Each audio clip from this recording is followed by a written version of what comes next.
Hi hello ನಮಸ್ಕಾರ ಸ್ನೇಹಿತರೆ. ಕೊನೆಗೂ ಕೂಡ ಇಲ್ಲಿ ರಾಣಿಗೆ ಸೀಟು ಸಿಕ್ಕೇ ಬಿಡ್ತು. ಅದರ ಜೊತೆಗೆ ಆತ ಕಡೆ ವರದನ ಕತೆ ಕೂಡ ಅಂತ್ಯ ಆಗೋ ಸಮಯ ಬಂದಿದ್ದಾಯಿತು. ಮಣಿ ಮನೆಗೆ ಬಂದಿದ್ದಾರೆ. ಮನೆಗೆ ಬಂದಿದ್ದೆ ಪೊಲೀಸ್ ಅವರನ್ನ ಕೂಡ ಕರ್ಕೊಂಡು ಬಂದು ವರದನ ಕೈಗೆ ಕೋಳ ಹಾಕ್ಸಿದ್ರೆ ಏನಾಯಿತು ಏನು ಕಥ ಇದು ಎಲ್ಲವನ್ನ ಕೂಡ ತಿಳ್ಕೊಬೇಕು ಅಂದರೆ ಈಗಲೇ ನಮ್ಮ ಈ ಚಾನಲ್ನ ಸಬ್ಸ್ಕ್ರೈಬ್ ಮಾಡಿ, ಹಾಗೆ ಒಂದು ವಿಡಿಯೋವನ್ನು ಪೂರ್ತಿಯಾಗಿ ನೋಡೋದನ್ನು ಯಾವುದೇ ಕಾರಣಕ್ಕೂ ಕೂಡ ಮರಿಬೇಡಿ. ಇಲ್ಲಿ ರಾಣಿ ಎಕ್ಸಾಮ್ ಬರೀತಾಳೆ. ಪಾಪ 5ನೇ ಕ್ಲಾಸ್ ಓದ್ಕೊಂಡು ಹೋಗಿರ್ತಾಳೆ, ಆದರೆ 6ನೇ ಕ್ಲಾಸ್ ಪೇಪರನ್ನು ಆ ಮಗುಗೆ ಕೊಡ್ತಾರೆ. ಬಟ್ ಆದರೂ ಕೂಡ ಎಕ್ಸಾಮನ್ನು ತನ್ನಿಂದ ಎಷ್ಟು ಸಾಧ್ಯ ಆಗುತ್ತೋ ಅಷ್ಟು ಅಚ್ಚುಕಟ್ಟಾಗಿ ಬರೀತಿರ್ತಾಳೆ. ತದನಂತರ ಅನೌನ್ಸ್ ಮಾಡೋ ದಿನ ಬಂದೇ ಬಿಡುತ್ತೆ. ಒಂದು ಫಂಕ್ಷನ್ ಮಾಡ್ತಿದ್ದಾರೆ, ಅಲ್ಲಿಗೆ ಎಲ್ಲರೂ ಕೂಡ ಬಂದಿದ್ದಾರೆ. ರಾಣಿ ಮಾವ, ಲೋಹಿತ, ಚಂದು ಎಲ್ಲರೂ ಕೂಡ ಬಂದಿದ್ದಾರೆ, ಬೇರೆ ಮಕ್ಕಳ ಸಮೇತ. ಆ ಕಡೆ ವರದಾನೆ ಮುಖ್ಯ ಅತಿಥಿಯಾಗಿ ಬಂದಿದ್ದಾರೆ. ಈ ಕಡೆ ಟೀಚರ್ ಕೂಡ ಎಲ್ಲರನ್ನ ಕೂಡ ಉದ್ದೇಶಿಸಿ ಮಾತನಾಡ್ತಿದ್ದಾರೆ. ಜ್ಞಾನ ಅಂತಕ್ಕಂತಹ ಅದು ನಿಜವಾಗ್ಲೂ ಕೂಡ ಎಲ್ರಿಗೂ ತುಂಬಾ ಮುಖ್ಯವಾದದ್ದು. ಮಕ್ಕಳು ಓದೋದಕ್ಕೆ ಸುಲೋಚನಾ ಫೌಂಡೇಶನ್ ಅವರು ಸ್ಕಾಲರ್ಶಿಪ್ಪನ್ನು ಕೊಡ್ತಾರೆ. ಇದರಿಂದಾಗಿ ಅವರ ಸಾಧನೆಗೆ ಸಾಧಿಸುವಂತಹ ಒಂದು ಗುಣಕ್ಕೆ ನಿಜಕ್ಕೂ ಒಂದು ಪ್ರೋತ್ಸಾಹ ಅಂತಲೇ ಹೇಳ್ಬೋದು. ಜೊತೆಗೆ ಅವರ ಮಕ್ಕಳ ಕಲಿಕೆಗೆ ಸಿಗ್ತಕ್ಕಂಥ ಪ್ರೋತ್ಸಾಹ ಅಂತ ಹೇಳ್ಬೋದು. ಇದಕ್ಕೆ ಕಾರಣಕರ್ತರಾಗಿರ್ತಕ್ಕಂತಹ ವರದಾ ಅವ್ರಿಗೆ ನಾವು ತುಂಬ ಹೃದಯದ ಸ್ವಾಗತವನ್ನು ಕೋರ್ತೇವೆ ಅಂತ ಹೇಳಿ ಅವ್ರಿಗೆ ಸ್ವಾಗತ ಕೊಡ್ತಾರೆ. ಪ್ರಿನ್ಸಿಪಲ್ಗೆ ಕೂಡ ಸ್ವಾಗತ ಕೋರ್ತಾರೆ ಟೀಚರ್. ನಂತರ ಪ್ರಿನ್ಸಿಪಲ್ ಕೂಡ ಎಲ್ಲರನ್ನ ಕೂಡ ಉದ್ದೇಶಿಸಿ ಮಾತನಾಡ್ತಾರೆ. ಇಲ್ಲಿ ನಾವು ಇವತ್ತು ಮಕ್ಕಳ ಒಂದು ಕಲಿಕೆಗೆ ಪ್ರೋತ್ಸಾಹ ನೀಡಬೇಕು ಅಂತ ಪ್ರತಿ ವರ್ಷ ಸ್ಕಾಲರ್ಶಿಪ್ಪನ್ನು ಕೊಡ್ತಾ ಬಂದಿದ್ದೇವೆ. ಆ ಒಂದು ಪರೀಕ್ಷೆಯನ್ನು ಬರೆದಂತಹ ಒಬ್ಬ ಟಾಪರ್ಗೆ ಆ ಒಂದು ಸ್ಕಾಲರ್ಶಿಪ್ ಸಿಗುತ್ತೆ, ಅಡ್ಮಿಷನ್ ಕೂಡ ಸಿಗುತ್ತೆ. ಇದನ್ನು ಕೊಡ್ತಿರೋದೇ ನಮ್ಮ ವರದಾ ಸರ್ ಅವರು. ಇವರು ಕೊಡುಗೈ ದಾನಿ ಆಗಿದ್ದಾರೆ ಅಂತ ಹೇಳೋದ್ರ ಮುಖಾಂತರ ಅವರು ಕೂಡ ನಮ್ಮನ್ನು ಉದ್ದೇಶಿಸಿ ಒಂದೆರಡು ಮಾತನ್ನ ಆಡಬೇಕು ಅಂತ ಕೇಳ್ಕೊತೀವಿ ಅಂತ ಹೇಳ್ತಾರೆ. ಆಗ ವರದವರು ಬಂದದ್ದು ಇವತ್ತಿನ ಮಕ್ಕಳು ಮುಂದೆ ನಾವು ಏನೇನು ಅಲ್ಲ, ಮಕ್ಕಳಿಗೆ ನಮಗಿಂತ ತುಂಬಾ ತಿಳಿದಿರುತ್ತೆ. ಆದರೂ ಕೂಡ ಒಂದೆರಡು ಮಾತು ಹೇಳಬೇಕು ಅನ್ನೋದಾದರೆ ಇಲ್ಲಿ ಜ್ಞಾನ ಅಂತಕ್ಕಂಥದ್ದು ಯಾರ ಸುತ್ತು ಅಲ್ಲ. ದುಡ್ಡು, ಹಣ, ಅಂತಸ್ತು, ಆಸ್ತಿಗಿಂತ ಮುಖ್ಯವಾದದ್ದು ಜ್ಞಾನ. ಯಾಕಂದರೆ ಜ್ಞಾನ ಅನ್ನೋದನ್ನು ಯಾರೂ ಕದಿಯೋಕ್ಕಾಗೋದಿಲ್ಲ.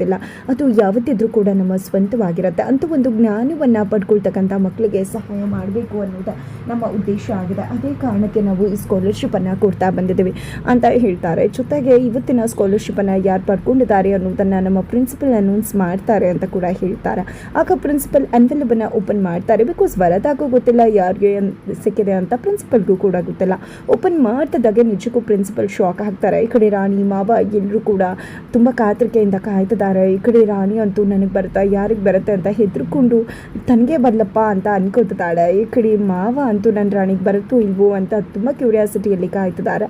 ಈ ಕಡೆ ಪ್ರಿನ್ಸಿಪಲ್ ಆ ಒಂದು ಎನ್ವೆಲಪನ್ನು ನೋಡಿದೆ ತುಂಬಾ ಶಾಕ್ ಆಗ್ತಾರೆ. ಬಿಕಾಸ್ ಅಲ್ಲಿ ರಾಣಿ ಅಂತ ಬರ್ತಿರತ್ತೆ. ನಂತರ ಪ್ರಿನ್ಸಿಪಲ್ ಬಂದಿದೆ, ಆ ಹೆಸರನ್ನು ಅನೌನ್ಸ್ ಮಾಡ್ತಾರೆ. ಈ ಒಂದು ಸ್ಕಾಲರ್ಶಿಪ್ ಸಿಕ್ಕಿರೋದು, ಟಾಪರ್ ಆಗಿರೋದು ರಾಣಿ ಅಂತ ಹೇಳಿ. ರಾಣಿಗಂತೂ ಫುಲ್ ಖುಷಿ ಆಗುತ್ತೆ, ಚಂದುಗಂತೂ ಫುಲ್ ಖುಷಿ ಆಗುತ್ತೆ, ಮಾವ ಅಂತೂ ಫುಲ್ ಖುಷಿ ಪಟ್ಬಿಡ್ತಾರೆ. ಇಲ್ಲಿ ವರದವರಂತೂ ರಾಣಿಯನ್ನು ನೋಡಿದೆ ನಿಜವಾಗ್ಲೂ ಕೆಂಡಕ ಹಾರ್ತಿದ್ದಾರೆ. ಆತ ಕಡೆ ಅವರ ಮಗ ತೇಜುಗಂತೂ ರಾಣಿಗೆ ಬಂದಿರೋದು ತುಂಬಾ ಖುಷಿ ಆಗುತ್ತೆ. ರಾಣಿಗೆ ಖುಷಿನ ತಡ್ಕೊಳ್ಳೋಕ್ಕಾಗ್ತಿಲ್ಲ, ಹಾಗೆ ಕುತ್ಕೊಂಡಿದ್ದಾಳೆ ಶಾಕಲ್ಲಿ. ಲೋಹಿತದಾಗಂತೂ ಹೊಟ್ಟೆ ಕಿಚ್ಚು ಬಂದುಬಿಟ್ಟಿದೆ.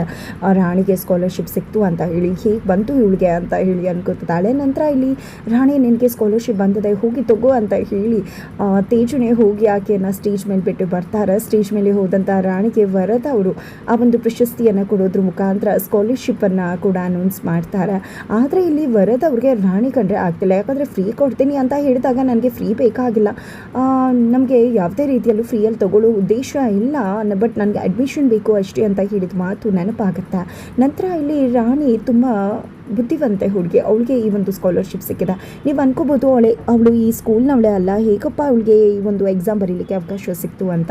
ಈ ಒಂದು ಸ್ಕಾಲರ್ಶಿಪ್ಪಲ್ಲಿ ನಾವು ಅಡ್ಮಿಷನನ್ನು ಕೂಡ ಕೊಡ್ತಾ ಇದ್ದೀವಿ. ಹಾಗಾಗಿ ಹೊರಗಡೆಯಿಂದ ಕೂಡ ಬಂದು ಎಕ್ಸಾಮನ್ನು ಬರೆದು ಪಾಸಾಗಿ ಸ್ಕಾಲರ್ಶಿಪ್ ತೊಗೊಂಡವ್ರಿಗೆ ಈ ಒಂದು ಸ್ಕೂಲಲ್ಲಿ ಅಡ್ಮಿಷನ್ ಸಿಗುತ್ತೆ. ಇನ್ನು ಮುಂದೆ ಈಕೆ ಕೂಡ ನಮ್ಮ ಸ್ಕೂಲಿನ ಒಂದು ಸ್ಟೂಡೆಂಟ್ ಆಗಿರ್ತಾಳೆ. ಜೊತೆಗೆ ಎಲ್ಲರೂ ಕೂಡ ಈಕೆಯ ಸಹವಾಸವನ್ನು ಮಾಡಿ ಈಕೆ ಜೊತೆ ಫ್ರೆಂಡ್ಶಿಪ್ಪನ್ನು ಬೆಳೆಸಿ, ಯಾಕಂದರೆ ಒಳ್ಳೆಯವ್ರ ಜೊತೆ ಇದ್ದಷ್ಟು ನಾವು ಕೂಡ ಒಳ್ಳೆಯದನ್ನೇ ಕಲಿತೀವಲ್ವ, ಹಾಗೆ ಬುದ್ಧಿವಂತರ ಜೊತೆ ಇದ್ದಷ್ಟು ನಾವು ಸ್ವಲ್ಪ ಬುದ್ಧಿವಂತರಾಗ್ತೀವಿ ಅಂತ ಹೇಳಿ ವರದಾ ಹೇಳ್ತಾರೆ. ಈ ಕಡೆ ಮಾಮ ನನಗೆ ಸ್ಕಾಲರ್ಶಿಪ್ ಸಿಕ್ಬಿಡ್ತು ಮಾಮ ಅಂತ ಹೇಳಿ ರಾಣಿ ಖುಷಿಯಿಂದ ತನ್ನ ಮಾವನಿಗೆ ಹೇಳ್ತಿದ್ದಾಳೆ. ನಂತರ ಮನೆಗೆ ಬರ್ತಾರೆ. ಮನೆಗೆ ಬರ್ತಿದ್ದಾಗೆ ಈ ಕಡೆ ಸರಳ ಅವರು, ನನ್ನ ಮಗಳಿಗೆ ಬಂದಿರಬೇಕು, ಪ್ರಶಸ್ತಿ ಬೇರೆ ತೊಗೊಂಡು ಬರ್ತಿದ್ದಾಳೆ, ಫಸ್ಟು ಆರತಿ ಮಾಡಿ ಮನೆ ಒಳಗಡೆ ಕರ್ಕೋಬೇಕು ಅಂದ್ಕೊಂಡಿದ್ದೆ. ಆರತಿ ತೊಗೊಂಡು ಬರ್ತಾರೆ. ಯಾಕೆ ಲೋಹಿತ ಹಿಂದೆ ನಿಂತಿದ್ಯಾ, ಮುಂದೆ ಬಂದು ನಿನ್ಕೋ, ನಿನಗೆ ತಾನೇ ಸ್ಕಾಲರ್ಶಿಪ್ ಸಿಕ್ಕಿರೋದು, ನಿನಗೆ ತಾನೇ ನಾನು ಆರತಿ ತೆಗಿಬೇಕು ಅಂದಾಗ ಇಲ್ಲಿ ಸ್ಕಾಲರ್ಶಿಪ್ ಸಿಕ್ಕಿರೋದು ಲೋಹಿತ ಆಗಲ್ಲ, ನಮ್ಮ ರಾಣಿಗೆ ಅಂದ ತಕ್ಷಣ ಶಾಕ್ ಶಾಕ್ ಆಗ್ತಾರೆ ಸರಳ ಅವರು. ಆರತಿ ತೆಗಿ ಅಂತ ಹೇಳಿ ಆರತಿಯನ್ನು ತೆಗೆಸ್ತಾರೆ. ನಂತರ ರಾಣಿ ಒಳಗಡೆ ಬರ್ತಾಳೆ. ನಿಜವಾಗ್ಲೂ ಖುಷಿ ಆಗಿಬಿಡುತ್ತೆ ಇಲ್ಲಿ ಮಾಮಂಗೆ, ಚಂದುಗೆ, ಎಲ್ರಿಗೂ ಕೂಡ. ಆದರೂ 6ನೇ ಕ್ಲಾಸ್ ಕ್ವೆಶ್ಚನ್ ಪೇಪರ್ಗೆ ಹೇಗೆ ಆನ್ಸರ್ ಮಾಡಿದೆ ಪುಟ್ಟಿ ಅಂತ ಹೇಳಿ ಮಾಮ ಕೇಳಿದಾಗ ಅದು ಕಾರಣ 3 ಜನ, ಒಂದು ಅತ್ತೆ, ಹಾಗೆ ಅಮ್ಮ ಮತ್ತು ಚಂದು. ಯಾಕಂದರೆ ನಾನು ಜೈಲಲ್ಲಿ ಇರಬೇಕಿದ್ರೆ ಅಮ್ಮ ಎಲ್ಲ ಪುಸ್ತಕ ಓದಿಸ್ತಿದ್ಲು, ಆಗ 6ನೇ ಕ್ಲಾಸಿನ ಪುಸ್ತಕನೂ ಕೂಡ ಓದಿಸ್ತಿದ್ಲು. ಇಲ್ಲಿ ಚಂದು ಬಂದಾಗ ಚಂದು ಪುಸ್ತಕನ ಎಷ್ಟು ಬಾರಿ ಹಳೆ ಪುಸ್ತಕದಲ್ಲಿ ಓದ್ಕೋತಾ ಇದ್ದ. ಜೊತೆಗೆ ಅತ್ತೆ ಕೂಡ ಎಷ್ಟು ಬಾರಿ ಬೈಬೇಕಿದ್ರೆ ಗಾದೆಯನ್ನು ಬಳಸಿ ಮಾತಾಡ್ತಿದ್ರು. ಅದು ಎಲ್ಲವೂ ಕೂಡ ನನಗೆ ನೆನಪಾಯಿತು. ಯಾಕಂದರೆ ಕನ್ನಡದಲ್ಲಿ ಎಷ್ಟೋ ಗಾದೆಗಳ ಮಾತೆ ಎಕ್ಸಾಮಲ್ಲಿ ಬಂದಿತ್ತು. ಹಾಗಾಗಿ ನಾನು ಈ ಎಕ್ಸಾಮನ್ನೇ ಬರೆದು ಪಾಸ್ ಮಾಡಿದೆ ಅಂತ ಹೇಳಿದ ತಕ್ಷಣ ಈ ಕಡೆ ಅಯ್ಯೋ ನನ್ನ ಮಾತಿಂದ ಕೂಡ ಇವಳು ಎಕ್ಸಾಮ್ ಬರೆದು ಪಾಸ್ ಆಗಿಬಿಟ್ಲಾ ಅಂತ ಸರಳ ಅವರು ಅನ್ಕೋತಾರೆ. ನಂತರ ಮಾಮ ಅಂತೂ ತುಂಬ ಖುಷಿ ಪಡ್ತಾರೆ. ಆ ಕಡೆ ವರದಾಗೆ ಒಂದು ಮೆಸೇಜ್ ಬರುತ್ತೆ. ಮೆಸೇಜ್ ನೋಡಿದೆ ಶಾಕ್ ಆಗಿದ್ದಾರೆ. ಬಿಕಾಸ್ ಮಣಿ ಈಸ್ ಕಮ್ಮಿಂಗ್ ಅಂತ ಬರ್ತಿರುತ್ತೆ. ಮಣಿ ಬರ್ತದಾನೆ, ಏನಪ್ಪ ಮಾಡೋದು ಅನ್ಕೋತಿದ್ದಾರೆ. ಇತ್ತ ಕಡೆ ಮಣಿಯವರು ಆ ವರದಾ ಮನೆಯಲ್ಲಿ ಕೆಲಸ ಮಾಡ್ತಿರ್ತಕ್ಕಂಥ ಶಾಂತಿ ಅವರನ್ನು ಭೇಟಿ ಮಾಡ್ತಾರೆ. ಭೇಟಿ ಮಾಡಿದ್ದೆ ಈ ಒಂದು ಫೋನನ್ನು ತೊಗೊಳ್ಳಿ ಸಾಹೇಬ್ರ, ಇದನ್ನು ಸ್ವಲ್ಪ ಕೆಟ್ಟು ಹೋಗಿತ್ತು, ರೆಡಿ ಮಾಡಿಸಿ ತೊಗೊಂಡು ಬಂದಿದ್ದೀನಿ ಅಂದಾಗ ನನ್ನ ಕೆಲಸನೂ ನೀನೇ ಮಾಡಿದ್ಯಾ, ನಿನಗಿಷ್ಟು ಕೃತಜ್ಞತೆ ಹೇಳಿದ್ರು ಕೂಡ ಸಾಕಾಗೋದಿಲ್ಲ ಅಂತ ಮಣಿಯವರು ಹೇಳಿದಾಗ ಇಲ್ಲಿ ನಮ್ಮ ಅಮ್ಮವ್ರಿಗೆ ನ್ಯಾಯ ಸಿಗಬೇಕು, ಸುಲೋಚನಾ ಅಮ್ಮನ ಸಾಯಿಸಿದವ್ರಿಗೆ ಶಿಕ್ಷೆ ಆಗಬೇಕು ಅಂತ ಹೇಳಿದಾಗ ಜಸ್ಟ್ ಒಂದು ಹೆಲ್ಪ್ ಮಾಡಿರೋದು, ಅದನ್ನು ನೆನಪಿಟ್ಕೊಂಡು ಇಷ್ಟೆಲ್ಲ ನನಗೋಸ್ಕರ ಮಾಡ್ತಿದ್ಯಾ, ಖಂಡಿತ ಸುಲೋಚನೆಗೆ ನ್ಯಾಯ ಸಿಗಲೇಬೇಕು. ನನ್ನ ತಂಗಿಯವ್ರನ್ನ ಪ್ರೀತಿಸಿ ಮದುವೆ ಆದಳು, ಆದರೆ ಇವತ್ತು ಆಸ್ತಿ ಹುಡ್ಕೊಂಡು ಅವನು ಆರಾಮಾಗಿ ಸೆಟ್ಲಾಗಿದ್ದಾನೆ. ಆದರೆ ನನ್ನ ತಂಗಿ ದೇವರ ಪಾದಕ್ಕೆ ಸೇರ್ಕೊಂಡು ಬಿಟ್ಟಿದ್ದಾಳೆ. ನನ್ನ ತಂಗಿ ಸಾವಿಗೆ ಕಾರಣ ಆದವನಿಗೆ ಖಂಡಿತ ಶಿಕ್ಷೆ ಕೊಡಿಸದೆ ನಾನು ಬಿಡುವುದಿಲ್ಲ ಅಂತ ಹೇಳಿ ಮನೆ ಅನ್ಕೋತಿದ್ದಾರೆ. ಅತ್ತ ಕಡೆ ಮಣಿ ತನ್ನ ಮನೆಗೆ ಬರ್ತದಾನೆಲ್ಲ ಅಂತ ಹೇಳಿ ಫುಲ್ ತಲೆ ಕೆಡಿಸ್ಕೊಂಡ್ಬಿಟ್ಟಿದ್ದಾರೆ ವರದ ಅವರು. ಏನಪ್ಪ ಅವ್ನು ಬಂದು ಏನಾದರೂ ಸೊಲ್ಯೂಷನ್ ಕೇಸ್ ವಾಪಸ್ ಬಂದರೆ ಏನು ಮಾಡೋದು ಅಂತ ಹೇಳಿ ಅವರ ತಲೆ ಕೆಟ್ಟು ಹೋಗಿದೆ. ಈ ಕಡೆ ಫೋನನ್ನು ಓಪನ್ ಮಾಡಿದಂಥ ಮಣಿ ತನ್ನ ತಂಗಿಯನ್ನು ನೋಡಿದೆ. ತುಂಬ ಅಂದರೆ ತುಂಬ ಎಮೋಷ್ನಲ್ ಆಗ್ತಾರೆ. ರಾಣಿ ಯೂನಿಫಾರ್ಮ್ ಹಾಕೊಂಡು ರೆಡಿಯಾಗಿ ಬರ್ತಾಳೆ. ಯೂನಿಫಾರ್ಮ್ ಹಾಕೊಂಡು ಬಂದಂಥ ರಾಣಿಯನ್ನು ನೋಡಿದೆ ಅವರ ತಂಗಿನೇ ನೆನಪಾಗಿಬಿಡ್ತಾರೆ ಸತ್ಯ ಅವ್ರಿಗೆ. ನನ್ನ ತಂಗಿ ಕಾವೇರಿನೇ ನೋಡ್ತಾಗಿದೆ ಅಂದಾಗ ಅಮ್ಮ ಕೂಡ ಹೀಗೆ ಯೂನಿಫಾರ್ಮ್ ಹಾಕ್ತಿದ್ಲ ಅಂದಾಗ ಹೌದು ಹೀಗೆ ಆಗ್ತಿದ್ಲು ಅಂತ ಹೇಳ್ತಾರೆ. ಜೊತೆಗೆ ಅಮ್ಮ ನೋಡಿದರೆ ಇಷ್ಟು ಚೆನ್ನಾಗಿತ್ತಲ್ವ ಮಮ್ಮ ಅಂತ ರಾಣಿ ಹೇಳಿದಾಗ ಈಗಲೂ ಏನಂತ ಗಗನ ಮೇಡಮ್ಗೆ ಫೋಟೋ ಕಳಿಸೋಣ, ಆಗ ನಿಮ್ಮಮ್ಮ ನೋಡ್ತಾಳೆ ಅಂತ ಹೇಳಿ ಸತ್ಯ ಅವರು ಫೋಟೋ ತೆಗೆದು ಗಗನ ಮೇಡಮ್ಗೆ ಕಳಿಸ್ತಿದ್ದಾರೆ. ನಂತರ ನಿನ್ಗೆ ಏನು ಬೇಕು ಹೇಳು ರಾಣಿ, ಇವರಿಬ್ಬರು ಎಕ್ಸಾಮಲ್ಲಿ ಪಾಸ್ ಆದಾಗ ಅವ್ರಿಗೂ ಏನಾದರೂ ಕೊಡಿಸ್ತೀನಿ, ಇವತ್ತು ನೀನು ದುಡ್ಡು ಸ್ಕಾಲರ್ಶಿಪ್ ಗೆದ್ದು ನನ್ನ ದುಡ್ಡನ್ನು ಕೂಡ ಉಳಿಸಿದ್ಯಾ, ನಿನ್ಗೆ ಏನು ಬೇಕು ಕೇಳು ಕೊಡಿಸ್ತೀನಿ ಅಂತ ಮಾಮ ಹೇಳಿದ್ದಕ್ಕೆ ಏನೂ ಬೇಡ ಮಾವ, ನಾನು ಸ್ಕೂಲ್ ಹೋಗ್ತಿರೋದಕ್ಕಿಂತ ಬೇರೆ ಏನು ಗಿಫ್ಟ್ ಬೇಕು ಕೊಡಿಸ್ಬೇಕು ಅಂದ್ಕೊಂಡ್ರೆ ಅತ್ತೆಗೆ ಏನಾದರೂ ಕೊಡಿಸ್ಬಿಡಿ ಅಂತ ಹೇಳ್ತಾರೆ. ಯಾಕೆ ಅತ್ತೆ ಕೊಡಿಸ್ಬೇಕು ಅಂತ ಸತ್ಯ ಅವ್ರು ಕೇಳಿದ್ದಕ್ಕೆ ನಾವು ಎಕ್ಸಾಮ್ ಬರೆದು ತೊಗೋತೀವಿ, ಆದರೆ ಅತ್ತೆ ಅದಕ್ಕೋಸ್ಕರ ಅತ್ತೆಗೆ ಕೊಡಿಸಿ ಅಂದಾಗ ಎಂಥ ಒಳ್ಳೆ ಮನಸ್ಸಿನಿಂದ ಸರಿ ಆಯಿತು ನಿಮ್ಮ ಅತ್ತೆಗೆ ಕೊಡಿಸ್ತೀನಿ ಅಂತ ಹೇಳ್ತಾರೆ ಸತ್ಯ ಅವರು.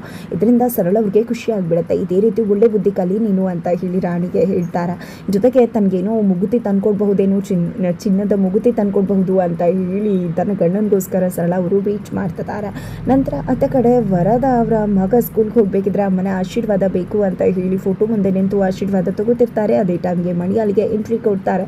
ನೋಡಿದ್ಯಾ ನನ್ನ ತಂಗಿ ಮಗನಲ್ಲಿ ಹರಿತಿರೋ ರಕ್ತದಲ್ಲೂ ಕೂಡ ಅದೇ ಸಂಸ್ಕಾರ ಇದೆ, ಬಿಕಾಸ್ ಅದು ನನ್ನ ತಂಗಿ ರಕ್ತ ತಾನ ಅಂತ ಹೇಳಿ ಮಣಿ ಹೇಳ್ತಾರೆ. ಮಣಿ ಬರ್ತದಾಗೆ ವರದ ಅಂತೂ ಫುಲ್ ಶಾಕ್ ಆಗಿದ್ದಾರೆ. ಅಲ್ಲೇ ಬಾಲ ಕೂಡ ಇದ್ದಾರೆ. ಕೊನೆಗೂ ಕೂಡ ಇಲ್ಲಿ ವರದ ಕೆಟ್ಟಾಗೆ ಬೀಳ್ಸೋಕೆ ಮಣಿ ಬಂದದ್ದಾಯಿತು. ಮಣಿ ಬರೋದ್ರ ಮುಖಾಂತರ ಇಲ್ಲಿ ಪೊಲೀಸ್ ಅವರ ಅತಿಥಿ ಆಗಬೇಕಾಗಿದೆ ವರದವರು. ಆದಷ್ಟು ಬೇಗ ಪೊಲೀಸ್ ಅವರ ಅತಿಥಿ ಆಗೋ ಸಮಯ ಕೂಡ ಬರುತ್ತೆ. ಹಾಗಿದ್ರೆ ಏನಾಗತ್ತೆ ಮುಂದೆ ಅನ್ನೋದನ್ನು ತಿಳ್ಕೋಬೇಕು ಅಂದರೆ ಮುಂದಿನ ವೀಡಿಯೋಗೆ ವೇಟ್ ಮಾಡೋದನ್ನು